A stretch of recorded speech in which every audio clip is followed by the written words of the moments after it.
In 1 Kings 13, I'm going to see if I can tell you the story quickly. In 1 Kings 13, there was a young prophet, and God says, don't go eat anything or return by the way you came.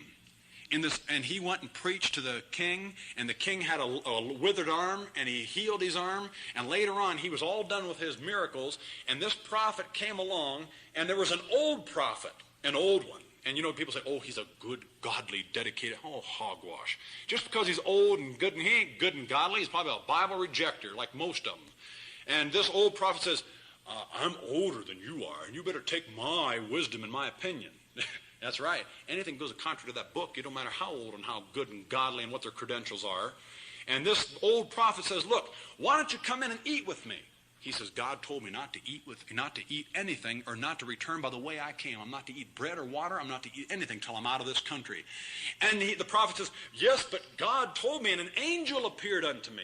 He says that in 1 Kings 13, verse 18. He said, an angel appeared unto me and said that you're to come and eat with me. And so the young man said, all right, if an angel told you. And the man turned in and went and ate. And right while he was eating, do you remember what happened? Who knows the story? Anybody remember the story? Right while the man was eating, the old prophet looked and says, you're going to die. A lion's going to eat you in the way.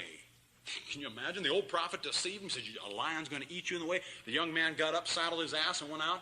And it wasn't just a few miles, and a lion just killed him, devoured him, ate him. Because you disobeyed the word of the Lord. Now, that's something.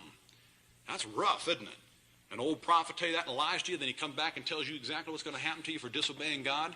Now, you read that. That's a weird chapter, 1 Kings 8 or 13.